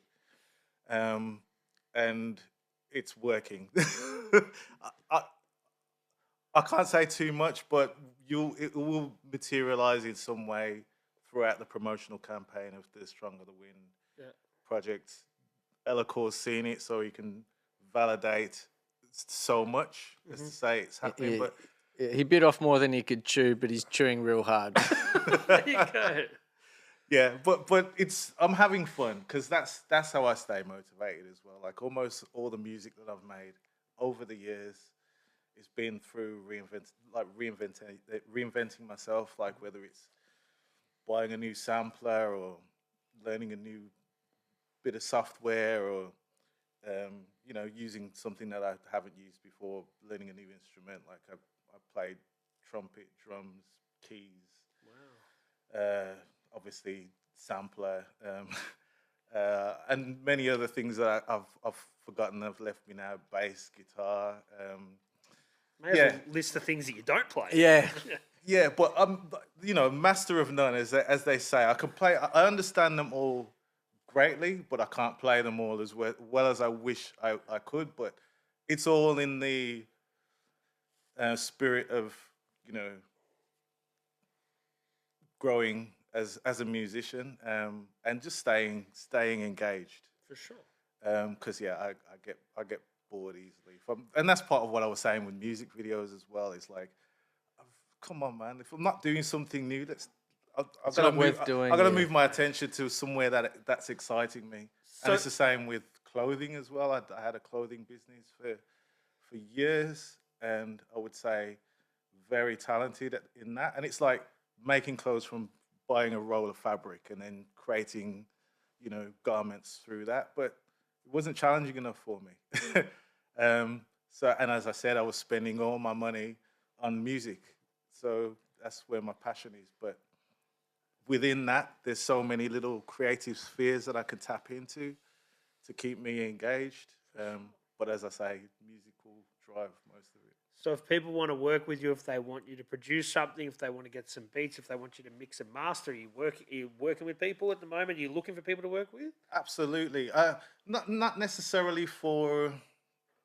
Yeah, I'm open to working with people, but I'm kind of working with, like, as I say, my studio used to be a commercial studio in Oakley. That shut down.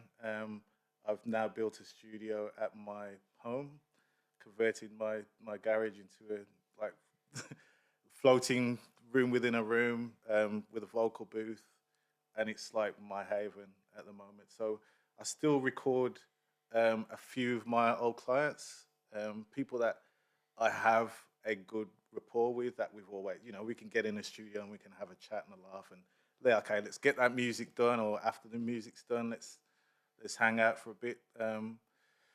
But I'm trying to keep it like that. I'm trying to keep it out of that, because I did it for so long, and I think I lost a bit of my passion through just doing music for money. So now I'm doing it for the love. I'm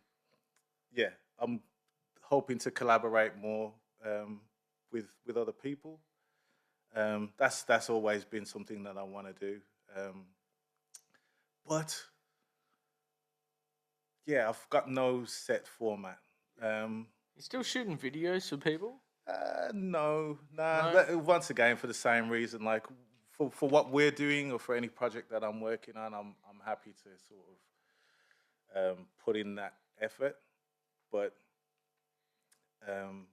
unless the idea is really great, like it has to be something original. Like Scotty spoke to you a little while ago and gave away too many little ideas. If you ask me, they're all his, but I'm saying, dude, keep them to yourself. Yeah. Like he loves to chat. He's spoken to me about some really, really, really good ideas, and I'm like, I'd like to be involved just because they're good ideas, not to take any credit or anything, but because it sounds good and it sounds fun and interesting. He's got some good ideas that he told me off camera as well that I think would be. I'm sure. Yeah. I'm sure. Like, we've worked together. Like, there's a lot of his music videos that I've shot back in the day. Most of them would be born out of conversation that we've had. Like, oh, it should look like we should do. You this, had him we like a hologram. You Yeah. know, like like in Star Wars, how a hologram comes That up. was It was like that. That was like, I used to shoot music videos back in the UK, but on tape, and just edit them together. So there was no special effects or anything like that. So when I shot that video, I forgot the name of the song for Scott. Money Mode? I think it was Money Mode. Once again, that was like a challenge for me. I think I could see this. Let's try to do this hologram thing. And, you know, Scott was like, cool, let's do it. But for me, it was like, I'm going to have to learn how to do it. But you always I've like thrown that. myself in the deep end. And for anyone that sees any of my videos, a lot of them, there's something in there, oftentimes, that I've never ever tried before. That's like, all right, let's learn this thing.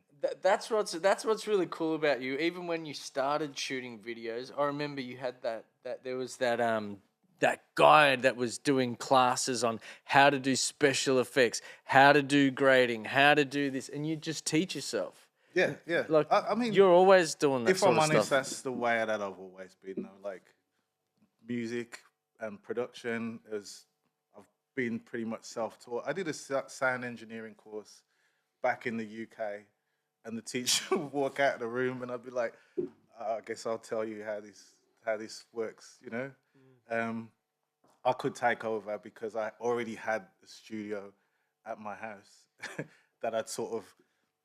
I used to at the time I would have to go to the bookstore and pick up that book and how to But you were run keen how to to run a learn, label though, or yeah.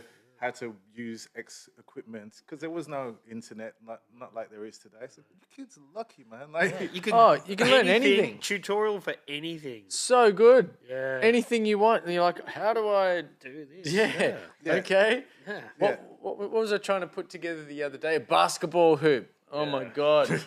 Like from scratch. And then went YouTube. First, I'm like, all right, come on. Yeah. You know?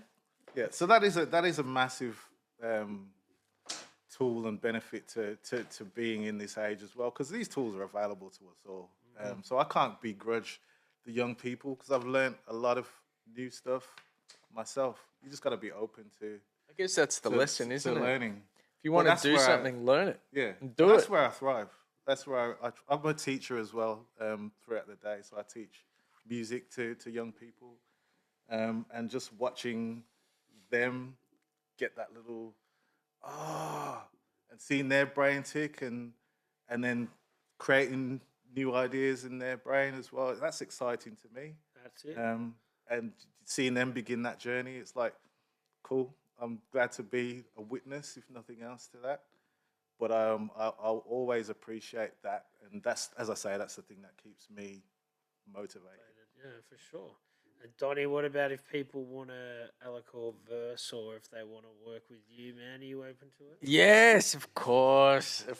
Yeah. I'm open to it, man. You know, if they want to work together, let's, get in touch. If they want, I mean, I got my camera here as well. If they want a video clip, I'm shot about 34 video clips now, so I'm into that. Really? That's my little side hustle. Yeah. Shot a wedding last year with 2 of these bad boys on a strap. That was kind of cool. Yep, I think I did like 9,000 photos. Yeah, man. So no, I like doing. That's my little side hustle. I shoot whatever. Yeah. Press shots. If you want press shots Yeah, get it or a done. video clip, hit me up. Good price. I got good price for you. Good price. Wait. All right. Do you guys want to give your album one last plug before we wrap it up? We've been talking for almost 2 hours, fellas. Oh, good. Yeah, it's good. I think that's a good. That's good a good duration. length. Good. And I'm learning myself because I'm struggling with 2 guests. It's new for me as well. Appreciate you making it happen. Must say that first and foremost. Shouts to yourself. For sure, man. For sure. Album. The stronger the wind, the stronger the tree. 10 tracks. 7/6 Eloquor. Eloquor produced it. 7/6 produced the whole thing. I wrote it, apart from the features, obviously, and some of the hooks. All recorded at 7 Studio. Mixed by Phil Gector for the most part. We've got one other musician, Max. Oh my gosh, Max West. Sorry, man. I hope I got your name right. But anyway, he's a friend of mine, believe it or not, that I used to work with. That we got back into the studio for the first time. Like we used to talk music at work, and I just had a vibe. Let's get you in the studio and play some guitars because that's his thing. So he's on there. Obviously, everyone else that we mentioned on the feature track. Joseph Cara, Crystal Mastering. He helped us out. So, yeah, it was a bit of because of how dumb and fussy we are. Phil Gector, I would say, takes the credit for most of the mastering. I had a couple of last minute changes that I wanted to make because I'm a fuss putt, and in my usual process, we get Joe in to master, so we just had to get it done. So Joe takes a little bit there as well, but I think that's everywhere. Right? That's it. And then we're going to launch at Revolver in July. In July. So that's Yep. still a while off. Yep, while off. But the single is out yesterday. Singles out yesterday. Film clip. Film They clip. can cop that. They can pre-order the album. Yep. Yep. Information on the socials. That will be either up or coming soon. We'll give more details on that for sure. Buy some my old CDs as well. We'll probably make some of Eloquor's old CDs available if he's got any. Buy a T-shirt. Yeah, there's some in the storage cage. But Support. but yeah, support, man. Because what I'm doing and what we're doing is we're just getting the engine going. We're gonna keep it going, and I want to invite more people to be a part of it as well. Like this album, as I say, was very collaborative, and we've got some really strong talent on there, and I want to keep that going. Yeah, for sure. Well, Well, I just want to say one thing. Do what excites you, what you love, what makes you happy, and that's what's most important. for sure, man. And that's a great way to wrap it up. Well, Eloquor and 7-6, thanks for coming. Thanks for Thanks, being the Maloney. first dual guests we've had in the studio here. It's always nice to be a first. Yeah. Cheers, fellas. Thanks for having us. Take care. Thank you. 3,000.